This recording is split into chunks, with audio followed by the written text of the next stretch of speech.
Hello दोस्तों, कैसे आप सब। स्वागत है आप लोगों का मेरे नए वीडियो में। दोस्तों, हम सीटेट का प्रीवियस ईयर क्वेश्चन कर रहे थे और वो भी चैप्टर वाइज कर रहे थे, जिसमें हम लोग 99 नंबर क्वेश्चन तक कर लिया था हम लोगों ने। और आज जो है सो नया चैप्टर शुरू होने वाला था और आज हम यहीं से शुरू करने वाले हैं क्वेश्चन नंबर 100 से। पियाजे कोहलबर्ग और वाइगोत्स्की, निर्माण और विवेचित संदर्भ, यह चैप्टर आज हम करने वाले हैं।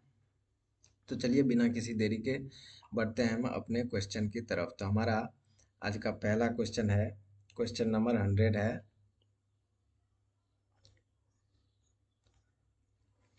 कि पियाजे के संज्ञानात्मक विकास के सिद्धांत के संवेदी चालक अवस्था के दो महत्वपूर्ण संज्ञानात्मक विकास मील के पत्थर हैं।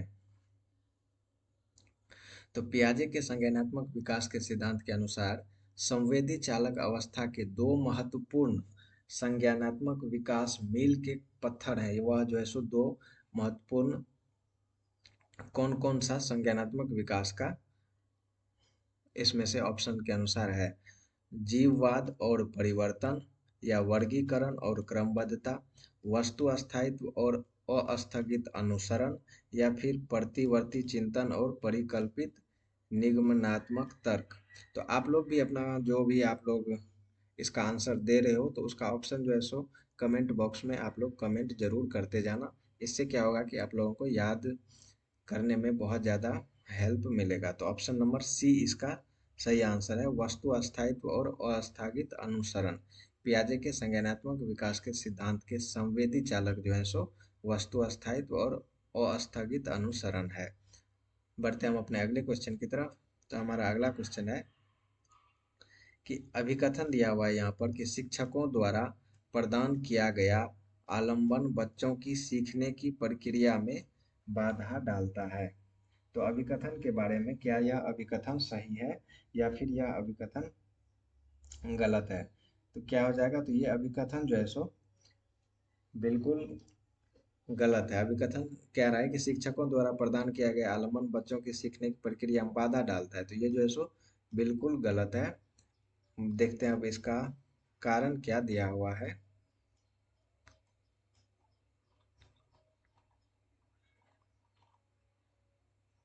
इसका कारण दिया हुआ है यहाँ पर कि लेव वाइगोत्स्की ने प्रस्तावित किया कि बच्चे स्वतंत्र रूप से पर्यावरण पर कार्य करके और उसमें हेरफेर करके सीखते हैं।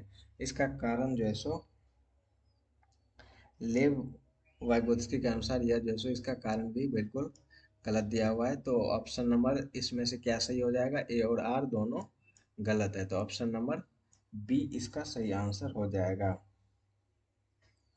लेव वाइगोत्स्की ने यह तो कहा था कि बच्चे पर्यावरण के साथ बातचीत करके सीखते हैं, लेकिन उन्होंने यह भी कहा था कि सामाजिक संपर्क और वयस्कों या अधिक जानकार साथियों के साथ बातचीत सीखने के लिए बहुत महत्वपूर्ण होता है। बढ़ते हम अपने अगले क्वेश्चन की तरफ। हमारा अगला क्वेश्चन है कि लॉरेंस कोहेलबर्ग ने तर्क दिया कि लोहेन लॉरेंस कोहेलबर्ग के अनुसार इनमें से कौन सा ऑप्शन सही है, या इनमें से कौन सा तर्क है जो लॉरेंस कोहेलबर्ग ने दिया है। तो बच्चों में नैतिक विकास निरंतर रूप से होता है, या बच्चों के नैतिक तर्क में सांस्कृतिक अंतर होता है, या नैतिक विकास क्रमिक चरणों में होता है, या फिर बच्चों के नैतिक तर्क में लिंग भेद होते हैं।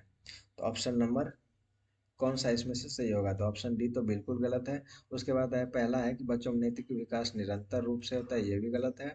बच्चों के नैतिक तर्क में सांस्कृतिक अंतर होते हैं, ये तो सही है, लेकिन यह लॉरेंस कोहेलबर्ग ने तर्क नहीं दिया था। लॉरेंस कोहेलबर्ग के तर्क के अनुसार नैतिक विकास क्रमिक चरणों में होता है। तो ऑप्शन नंबर सी इसका सही आंसर हो जाएगा। अगला क्वेश्चन है, कोएलबर्ग के नैतिक विकास के किस चरण में व्यक्ति का नैतिक व्यवहार मुख्य रूप से इस मानसिकता पर निर्भर करता है कि लोग मेरे बारे में क्या सोचते हैं। तो कोएलबर्ग के जो नैतिक विकास का सिद्धांत है उसके अनुसार लोग मेरे बारे में क्या सोचते हैं, यह किस चरण का यह किस चरण में ऐसा जो है सो बच्चे सोचते हैं। उत्तर पारंपरिक चरण, गैर पारंपरिक चरण, पारंपरिक चरण, या फिर पूर्व पारंपरिक चरण। तो इसका सही आंसर है ऑप्शन नंबर डी। पारंपरिक चरण में बच्चे यह सोचते हैं कि लोग मेरे बारे में क्या सोचते हैं और इस मानसिकता पर वह अपना व्यवहार जो है सो रखते हैं।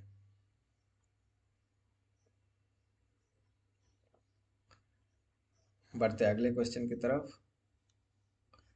तो हमारा अगला क्वेश्चन है कि जीन पियाजे के अनुसार एक बच्चा जो सरल गणितीय उत्क्रम जैसे 4+5 = 9 और 5-9 - 5 = 4 के पीछे के तर्क को समझने में असमर्थ है, तो इसका क्या कारण है।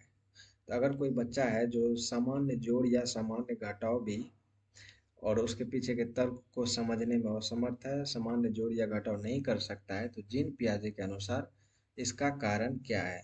तो जीववादी सोच है, अपरिवर्तनीयता है, आत्म केंद्रीयता है या अवधारणात्मक केंद्रीकरण है। तो जीन पियाजे के अनुसार यह जो है सो अपरिवर्तनीयता का उदाहरण है। तो ऑप्शन नंबर बी इसका सही आंसर हो जाएगा। अगला क्वेश्चन है 105 नंबर क्वेश्चन कि पियाजे ने संज्ञानात्मक विकास का किस प्रकार वर्णन किया है। जीन पियाजे ने संज्ञानात्मक विकास का वर्णन किस प्रकार से किया है। तो एक सतत निरंतरता के रूप में, 4 अतिव्यायी संस्कृति विशिष्ट चरण में, या 4 गुणात्मक रूप से भिन्न चरण में, या फिर 3 प्रगतिशील स्तर में। तो जीन पियाजे ने संज्ञानात्मक विकास का वर्णन 4 गुणात्मक रूप से भिन्न चरणों में दिया है। तो ऑप्शन नंबर सी इसका सही आंसर हो जाएगा। पियाजे ने संज्ञानात्मक विकास जो है सो 4 गुणात्मक रूप से भिन्न चरण में दिया है। और वह कौन कौन से चरण है, तो आप लोग यहाँ पर ही देख सकते हैं कि संवेदी पेशीय अवस्था, सेंसरी मोटर स्टेज जो जन्म से लेकर 2 वर्ष तक होता है। ये भी आप लोगों से पूछा जा सकता है कि सेंसरी मोटर स्टेज किस वर्ष तक के बच्चों में होता है, तो जन्म से लेकर 2 वर्ष तक होता है। और पूर्व संक्रियात्मक अवस्था, प्री ऑपरेशनल स्टेज, 2 से 7 वर्ष तक होता है। मूर्त संक्रियात्मक अवस्था 7 से 11 वर्ष तक होता है। अमूर्त संक्रियात्मक अवस्था या फॉर्मल ऑपरेशनल स्टेज 11 से 15 वर्ष तक होता है। तो ये चारों जो है सो जीन पियाजे के संज्ञानात्मक विकास के चरण हैं। बढ़ते हम अपने अगले क्वेश्चन की तरफ। तो हमारा अगला क्वेश्चन है कि वाइगोत्स्की के सीखने और विकास के सिद्धांत के अनुसार निम्न में से कौन सा आलंबन का उदाहरण है। वाइगोत्स्की के सीखने और विकास का जो सिद्धांत है उसके अनुसार निम्नलिखित में से कौन सा आलंबन का उदाहरण है।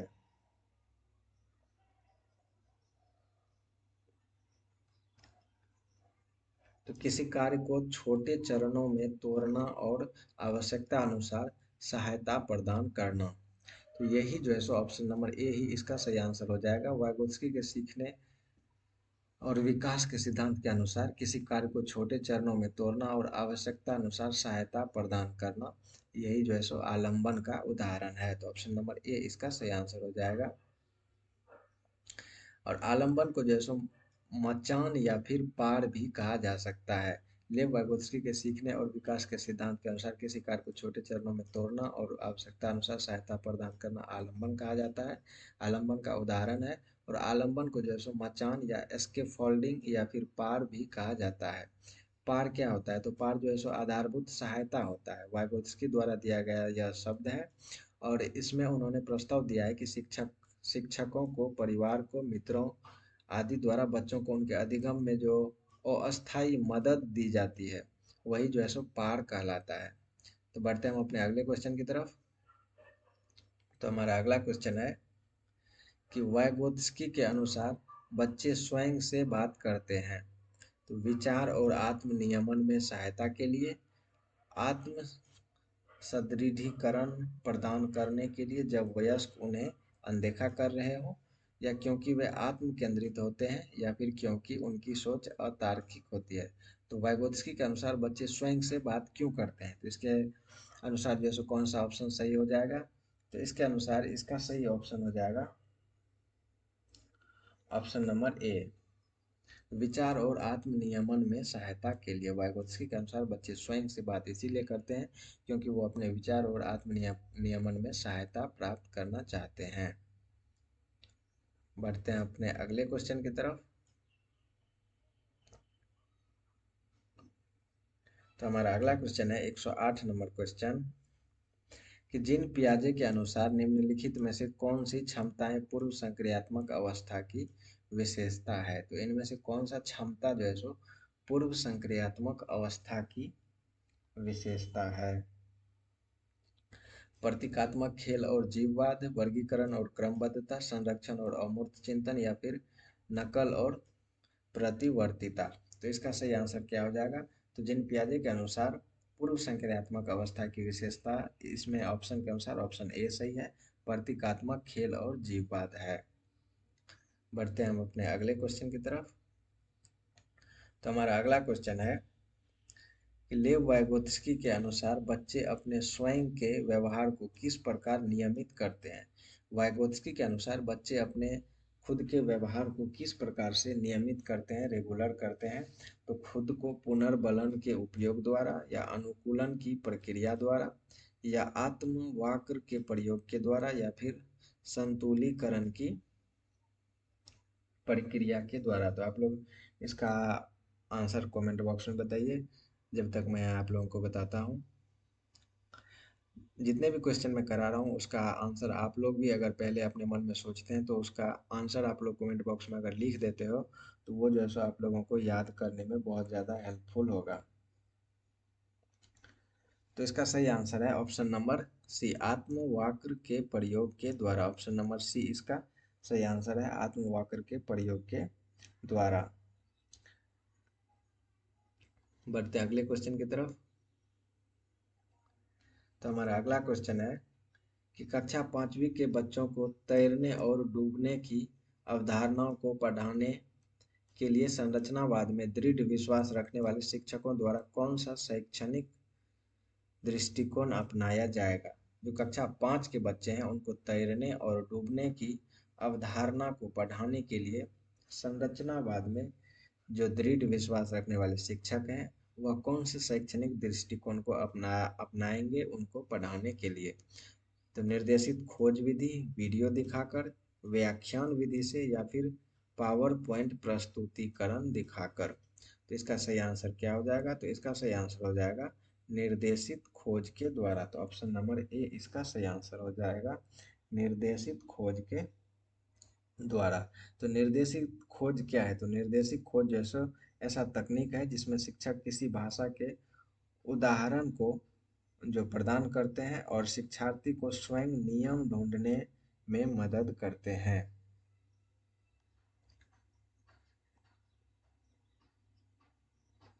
बढ़ते हैं अगले क्वेश्चन की तरफ। तो हमारा अगला क्वेश्चन है कि लेव वाइगोत्स्की के सिद्धांत के अनुसार छात्रों में सीखने के अनुभव को बेहतर बनाने के लिए निम्नलिखित में से कौन सा एक अनुशंसित दृष्टिकोण है। लेव वाइगोत्स्की के सिद्धांत के अनुसार छात्रों के सीखने के अनुभव को बेहतर बनाने के लिए इनमें से कौन सा एक अनुशंसित दृष्टिकोण है। तो छात्रों को ऐसा काम प्रदान करना जिससे वे व्यक्तिगत रूप से प्रबंधित और पूरा कर सके, या छात्रों को ऐसा काम प्रदान करना जो उनकी समझ के वर्तमान स्तर से पूरी तरह असंबंधित हो, या फिर छात्रों के वर्तमान स्तर पर आधारित उनको उचित समर्थन और मार्गदर्शन के साथ काम प्रदान करना। तो यही इसका सही आंसर हो जाएगा, ऑप्शन नंबर सी। बढ़ते हैं अगले क्वेश्चन की तरफ। तो हमारा अगला क्वेश्चन है कि हेंज की दुविधा को पेश किए जाने पर अरुणिमा तर्क देती है कि कानून इन परिस्थितियों के लिए स्थापित नहीं किया गया था। इस स्थिति में दवा लेना वास्तव में सही नहीं है लेकिन यह उचित है। तो लॉरेंस कोहेलबर्ग के सिद्धांत के अनुसार अरुणिमा नैतिक विकास की कौन सी अवस्था में है। वह जो है सो कानून की परिस्थितियों को समझती है और इस स्थिति में कानून के विरुद्ध जाने में भी जो है सो वह नहीं कतराएगी क्योंकि यह उचित है। तो यह लॉरेंस कोहेलबर्ग के सिद्धांत के अनुसार कौन नैतिक विकास की कौन सी अवस्था है। तो यह नैतिक विकास का विरोधाभास, व्यक्तिगत अधिकार व लोकतंत्रिता है। तो ऑप्शन नंबर सी इसका सही आंसर हो जाएगा। तो हमारा अगला क्वेश्चन है कि जागृति को पता चल गया है कि उसका कुत्ता रस्टी एक गोल्डन स्ट्रीवर है। जब वह एक और कुत्ते को देखती है जो रस्टी जैसा दिखता है लेकिन एक अलग नस्ल का है, तो वह उसे भी कुत्ता ही समझती है। तो जीन पियाजे के संज्ञानात्मक विकास के सिद्धांत के अनुसार यह किस अवधारणा को प्रदर्शित करता है?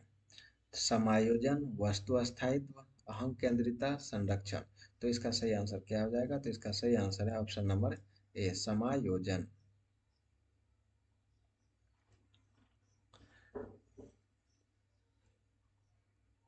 बढ़ते हम अपने अगले क्वेश्चन की तरफ।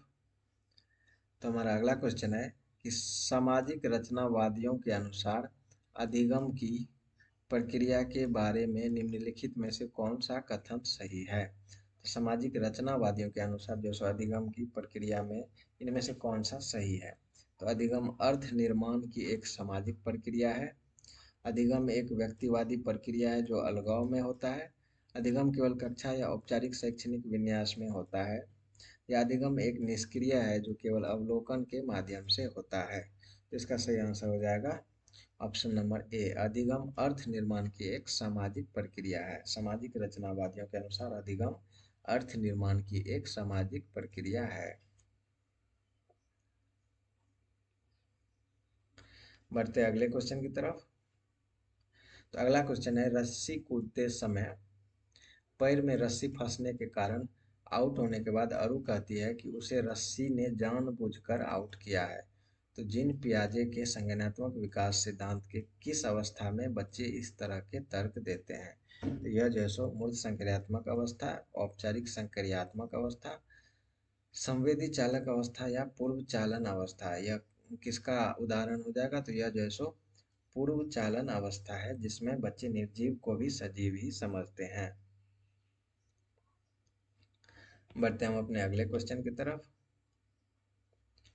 तो अगला क्वेश्चन है कि सीखने के सामाजिक संरचनावादी विचार इस बात की वकालत करते हैं कि शिक्षार्थी दूसरों से निष्क्रिय रूप से ज्ञान प्राप्त करते हैं, शिक्षार्थी सक्रिय रूप से ज्ञान का निर्माण करते हैं, या व्याख्यान देने और समझाने से प्रभावी शिक्षण सक्रिय होता है, या फिर प्रत्याहार और दोहराव की चिंतन प्रक्रिया से प्रभावी शिक्षण होती है। तो इसका सही आंसर हो जाएगा option number B. Option number B इसका सही आंसर हो जाएगा।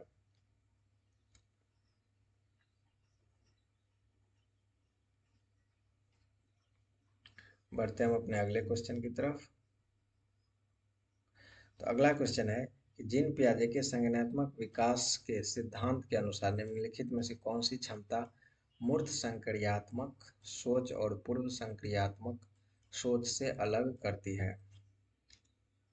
तो जीन पियाजे का जो संज्ञानात्मक विकास का सिद्धांत है उसके अनुसार इनमें से कौन सा क्षमता है जो मूर्त संक्रियात्मक सोच को पूर्व संक्रियात्मक सोच से अलग करता है? इंद्रियों का समन्वय, विकेंद्रीकरण, वस्तु अस्थायित्व, या परिकल्पित तार्किकता। तो इसका सही आंसर है ऑप्शन नंबर बी, विकेंद्रीकरण। बढ़ते अगले क्वेश्चन की तरफ।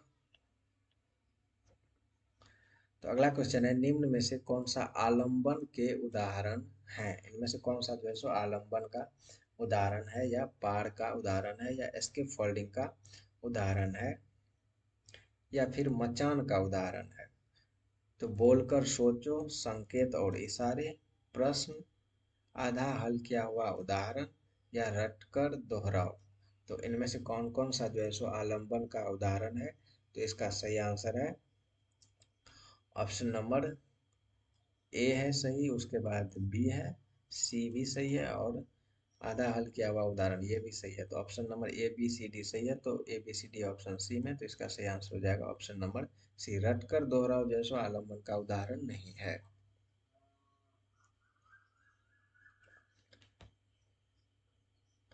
हमारा अगला क्वेश्चन है कि कोहलबर्ग के नैतिक विकास सिद्धांत के अनुसार किस स्तर पर बच्चे आत्म केंद्रित होते हैं और किसी कार्य को करने में अपना ही लाभ देखते हैं?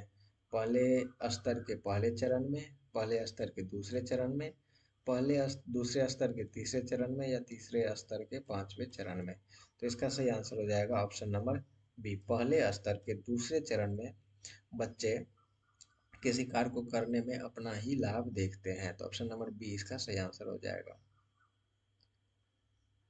बढ़ते हैं अगले क्वेश्चन की तरफ। तो यहाँ पर हमारा अगला क्वेश्चन कथन एवं कारण का है।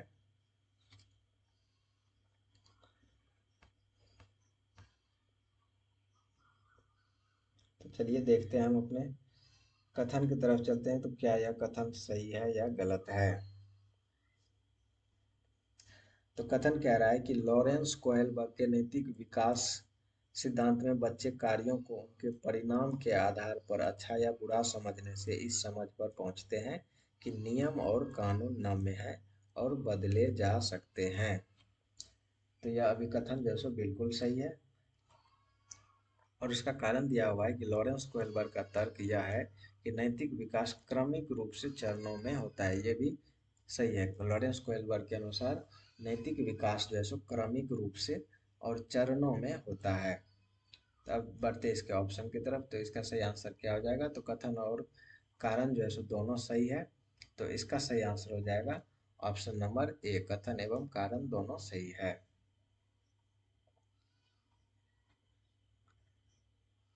अगला क्वेश्चन है कि लेव वाइगोत्स्की प्रस्तावित करते हैं कि डैश बच्चों में स्व नियमन के लिए महत्वपूर्ण है। लेव वाइगोत्स्की के अनुसार बच्चों में स्व नियमन के लिए क्या महत्वपूर्ण है? तो बच्चों में जो है सो स्व नियमन के लिए निजी वाक सेल्फ टॉक जो है सो महत्वपूर्ण है। तो ऑप्शन नंबर बी इसका सही आंसर हो जाएगा। बढ़ते अपने अगले क्वेश्चन की तरफ। तो अगला क्वेश्चन है कि कैरल गिलिगन ने कोहलबर्ग के नैतिक विकास के सिद्धांत की आलोचना की है, और वह आलोचना किस तरह से उन्होंने किया है? तो केस अध्ययन को अनुसंधान पद्धति के रूप में उपयोग करने के लिए, सामाजिक संज्ञानात्मक दृष्टिकोण से, या नारीवादी दृष्टिकोण से, या फिर आनुवंशिक कारकों को पर्याप्त महत्व न देने पर। तो कैरल गिलिगन ने कोहेलबर्ग के नैतिक विकास के सिद्धांत को आलोचना किया है, और उनके आलोचना का दृष्टिकोण जो है सो नारीवाद है। नारीवाद के दृष्टिकोण से उन्होंने इसका आलोचना किया है। तो ऑप्शन नंबर सी इसका सही आंसर हो जाएगा। अगला क्वेश्चन है, जीन पियाजे के अनुसार पूर्व संक्रियात्मक चिंतन की मुख्य विशेषताओं में से एक डैश है जो किसी स्थिति के एक पहलू पर ध्यान केंद्रित करने और दूसरे की उपेक्षा करने की प्रवृत्ति को संदर्भित करता है। तो इसका सही आंसर क्या हो जाएगा? पारगमन, कारण परिणाम का विश्लेषण, केंद्रीयन, या फिर विकेंद्रीयन। तो इसका सही आंसर है ऑप्शन नंबर सी, केंद्रीयन।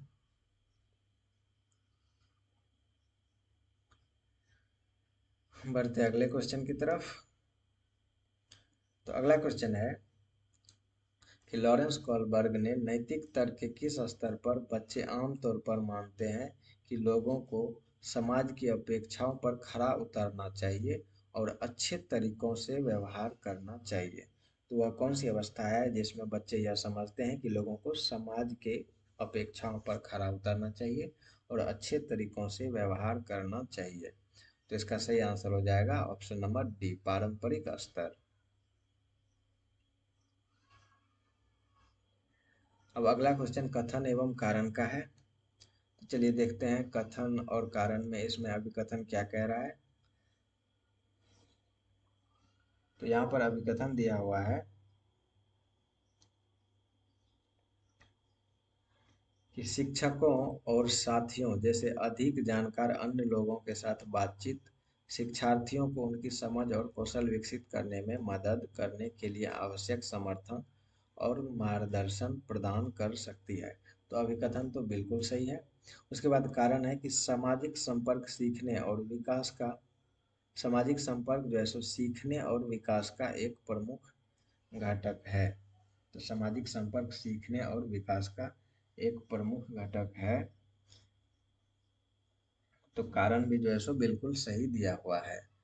इसका कारण भी बिल्कुल सही है। तो ऑप्शन नंबर कौन सा सही हो जाएगा? तो ए और आर दोनों सही है, और ए आर की सही व्याख्या करता है। तो ऑप्शन नंबर सी इसका सही आंसर हो जाएगा।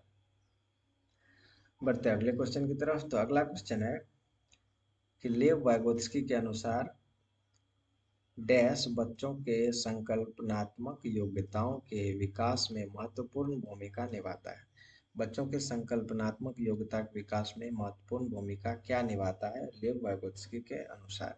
तो यह जो है सो सहकर्मी सहयोग है जो बच्चों के संकल्पनात्मक योग्यता के विकास में महत्वपूर्ण भूमिका निभाता है। तो ऑप्शन नंबर सी इसका सही आंसर हो जाएगा। बढ़ते अगले क्वेश्चन की तरफ। तो अगला क्वेश्चन है 127 नंबर क्वेश्चन। 4 वर्ष की अपर्णा कहती है कि एक बटन जिंदा है क्योंकि यह उसकी शर्त को एक साथ बांधने में मदद करता है। तो जिन पियाजे के अनुसार उसकी सोच की विशेषता है। तो जिन पियाजे के अनुसार उसकी सोच की क्या विशेषता है? परिकल्पित निगमनात्मक चिंतन या पारगमनात्मक तर्क या जीववादी चिंतन या केंद्रीय। तो इसका सही आंसर हो जाएगा ऑप्शन नंबर सी जीववादी चिंतन। बढ़ते हैं अगले क्वेश्चन की तरफ। अगला क्वेश्चन है लेव वाइगोत्स्की के सिद्धांत के अनुसार आंतरिक वाक क्या है? लेव वाइगोत्स्की के सिद्धांत के अनुसार आंतरिक वाक क्या है? तो बच्चों के लिए अपनी सोच को नियंत्रित करने का एक तरीका है, बच्चों के लिए काल्पनिक दोस्त के साथ संप्रेषण करने का एक तरीका है, या संज्ञानात्मक अपरिपक्वता का प्रतीक है, या विकासात्मक देरी का संकेत है। तो लेव वाइगोत्स्की के अनुसार जो है सो आंतरिक वाक एक बच्चों के लिए अपनी सोच को नियंत्रित करने का एक तरीका है। तो इसका सही आंसर है ऑप्शन नंबर ए। अगला क्वेश्चन है कि संज्ञानात्मक विकास के किस चरण में बच्चे अनुकरण करने लगते हैं व उनमें वस्तु स्थायित्व की योग्यता आ जाती है। तो अनुकरण करना यानी कि बच्चे जो है सो दूसरे के व्यवहार को कॉपी करते हैं। अनुकरण करना, कॉपी करना, उनमें वस्तु स्थायित्व की योग्यता आ जाना। तो यह किस अवस्था में होता है? तो यह जो है सो संवेदी चालक अवस्था में होता है। तो ऑप्शन नंबर ए इसका सही आंसर हो जाएगा। बढ़ते हैं अगले क्वेश्चन की तरफ। तो हमारा अगला क्वेश्चन है कि जिन पियाजे के सिद्धांत के अनुसार वह बच्ची जो सूरज को सजीव मानती है क्योंकि वो रोशनी देता है, अपनी सोच में क्या दर्शाता है? तो वह जो सो अपनी सोच में जीववादी चिंतन को दर्शाता है। तो ऑप्शन नंबर ए इसका सही आंसर हो जाएगा। तो दोस्तों आज हम यहीं तक रखते हैं। 130 क्वेश्चन हम कर चुके हैं। आज भी हमने 30 क्वेश्चन किया। 30 क्वेश्चन हम डेली कर रहे हैं। तो अगर आप लोग इसी रफ्तार से 30 क्वेश्चन हम डेली करते रहे तो सीडीपी में तो आप लोग कम से कम 30 में 30 जरूर ले ही आओगे। अगर 30 में 30 नहीं तो 30 में 26, 25 से नीचे तो आप लोगों का नहीं रहेगा। तो डेली जो है सो प्रैक्टिस करते रहिए इसी तरह से। और अगर आप लोगों ने वीडियो को लास्ट तक देखा है तो आप लोगों का बहुत बहुत धन्यवाद। और बस एक छोटा सा रिक्वेस्ट है आप लोगों से कि वीडियो को लाइक कर दीजिए, चैनल को सब्सक्राइब कर लीजिए। और अगर आप लोगों ने पिछला वीडियो नहीं देखा है तो डिस्क्रिप्शन बॉक्स में उसका लिंक दिया हुआ है, वहाँ से जाकर आप लोग पिछला वीडियो भी देख सकते हैं। तो मिलेंगे अगले वीडियो में, तब तक के लिए थैंक यू।